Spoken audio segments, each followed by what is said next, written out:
And now a little story from the Appleseed. Thank you very much. I grew up on a hill called Weberwood Hill in some of my stories.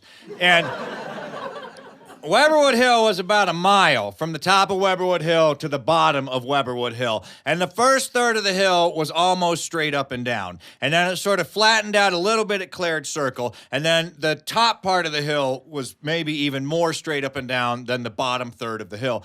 And at the bottom of the hill, there was a curve that when I was a child, we would have called, well, we did call Dead Man's Curve. But now we know that children are much too sensitive for that sort of language. So now we would call it something like Wicked Timeout Curve. And if you missed that curve, you went off the road and there were about 10 trees and then a cliff that was about 14,000 feet. And at the bottom of that cliff, there was a pool of inky black liquid. And our parents told us never to touch that liquid. They said if we touched that liquid, that it was so polluted that it would eat the flesh off of our bodies.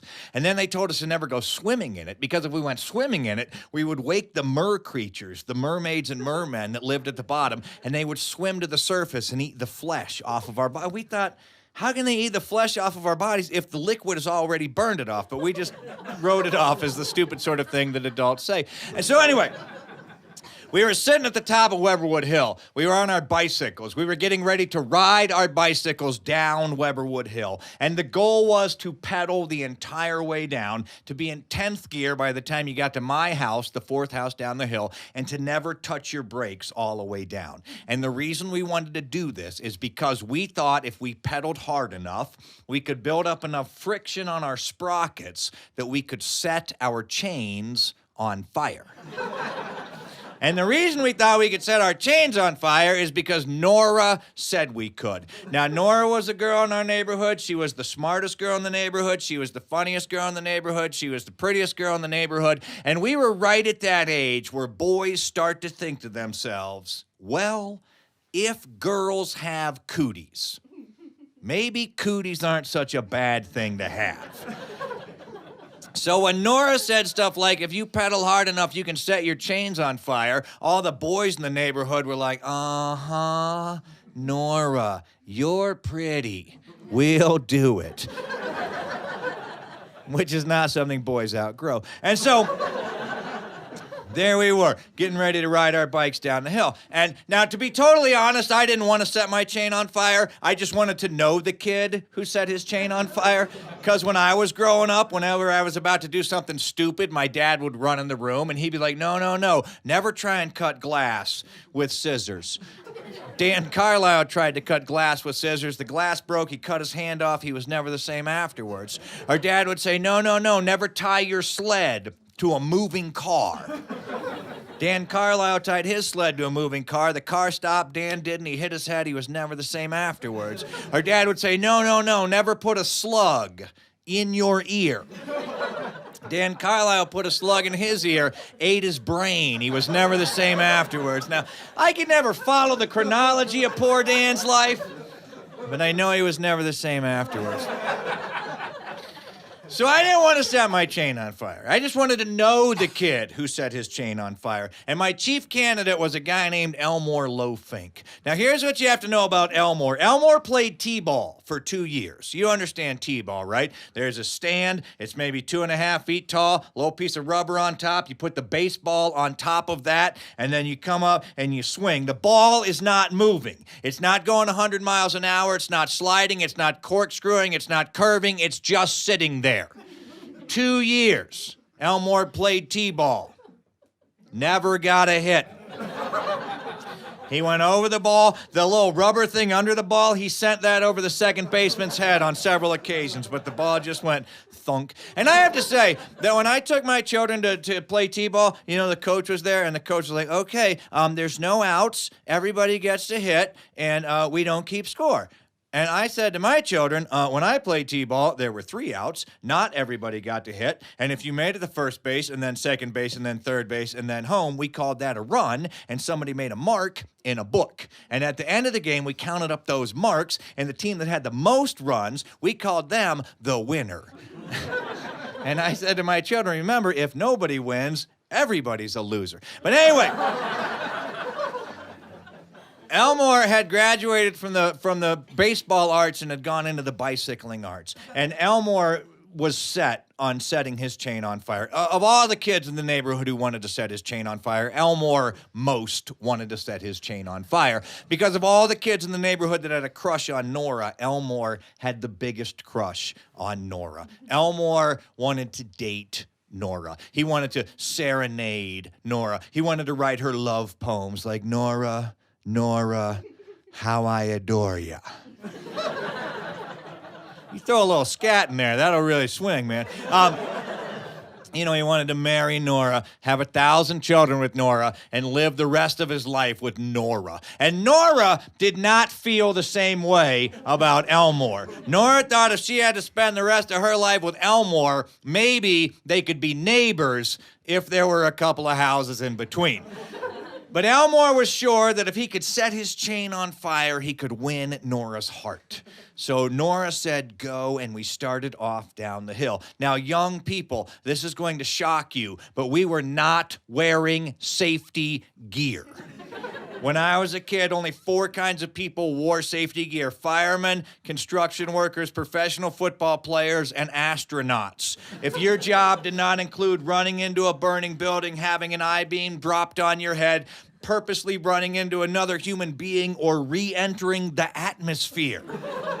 If you wore safety gear, you were sort of a wimp, and that's all there was to it. Plus, we didn't need safety gear because we had something kids don't have now. We had something called tough skin blue jeans. Tough skin blue jeans were made by the Sears Roebuck Corporation. They were made from DuPont Tri-Bond 490 polyester. They had reinforced knees. The sales slogan was, your children will outgrow them before they wear them out. You couldn't bend your knees when you were wearing a pair of tough skins. Everybody walked around the neighborhood like they had just peed their pants. And they were bulletproof. You could be going down the highway at 80 miles an hour, 6 kids in the back of a pickup truck. Your dad hits a bump, 1 kid goes flying out, hits the asphalt. That child would be fine. They would just slide down the highway. So long as they just kept from their waist to their ankles on the highway, they would be fine. The only thing that could go wrong is if you had one of these little metal rivets and sparks started to come out.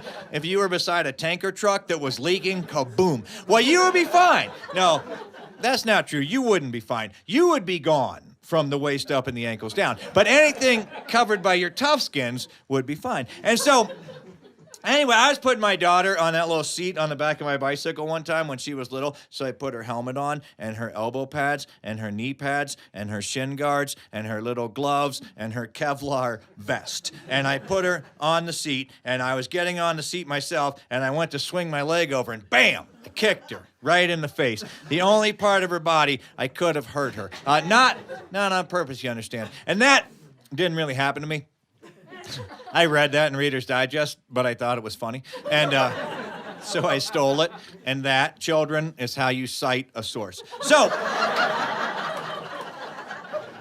we were going down the hill, pedaling as fast as we could. I was in 10th gear. Elmore was right beside me. He was in 10th gear. Already other kids were chickening out. We were pedaling as hard as we could, and I was trying to remember front brake, back brake, front brake, back brake. Because if you're going down a hill like this and you hit your front brake, you're just going to cartwheel.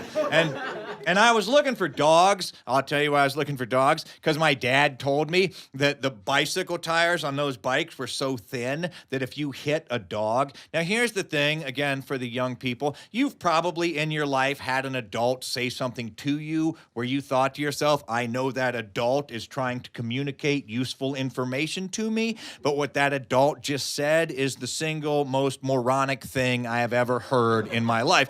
And I'll tell you what happens. We used to be smart, we used to be young, and then we grew up. We didn't mean to, it just happens. And so we'll be standing there, and we'll get an idea. It'll kind of bloom in our head like a tulip, and it'll be like, I am a good idea. Find a young person, share me with a young person. So we go and we find a young person, and the idea's up there, and it's like, good idea, good idea. And it comes through our head and out our mouth, good idea. And it gets halfway between our mouth and your ears, and it looks back at us and it goes, dumb, dumb, dumb. So, my dad said to me, you have to watch out on those bicycles because those tires are so thin that if you hit a dog, you will cut the dog in half. And I know my dad meant be careful. don't hit a dog. But as soon as he said that, all I could think was, I want to hit a dog. And it's not that I don't love dogs, but maybe it could be like a rabid dog, like an Atticus Finch sort of thing, read a book. And Dad meant if you hit a dog in the side, you'd cut it in half. I wanted to hit a dog in the nose, just see if I could split it right down the middle. So, going down the hill, pedaling as fast as we could. Now, Nora was a little bit behind us. Nora couldn't set her chain on fire because when Nora was born, we never knew why, but her legs had never worked. She'd been in a wheelchair her entire life, but she was the kind of kid that when she said to her parents, I am going to ride my wheelchair down the hill, they did not say, oh gosh, Nora, I think that would be a bad idea. Because they'd known her whole life, and they knew she was going to do it anyway. So they said things like, oh gosh, we better take a welding class. And so they had welded her this wheelchair out of steel pipes. It was like the inside of a NASCAR race car. It had a steering wheel and a seat with a 27-point harness system. It had big, fat off-road tires. It had a plexiglass windshield, nets on the side. It had a handbrake. And because she couldn't set her chain on fire, she just had lengths of chain hanging out from behind her wheelchair that would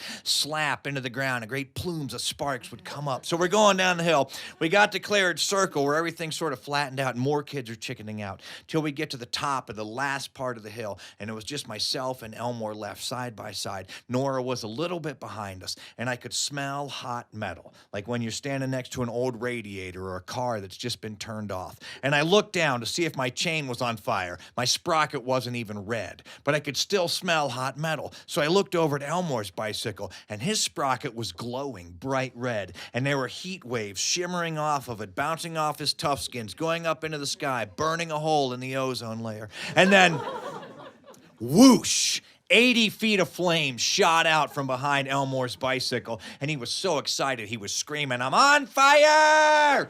I'm on fire! And he turned and he said, Nora, I'm on fire for you! And the symbolism was lost on us, but there it was.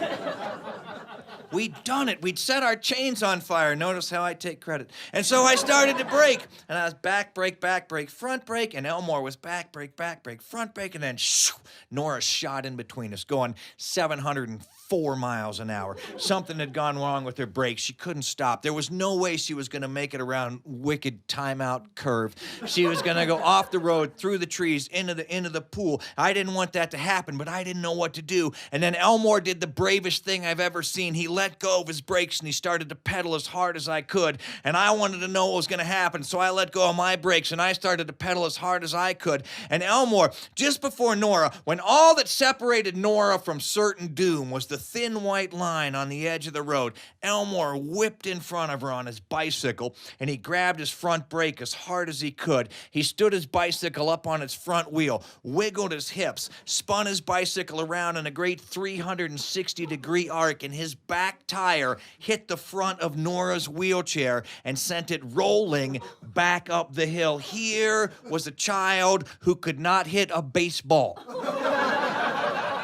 sitting stationary in front of him on a windless afternoon, who had just rotated his burning bicycle to knock a wheelchair up the hill. And I jumped off my bicycle and grabbed the back of Nora's wheelchair and kind of ran it to a stop, and Elmore jumped off his bicycle, and we stood there watching Elmore's bicycle just melt into the road. We were breathing the sweet asphalt fumes, which I think goes on to explain a few things. And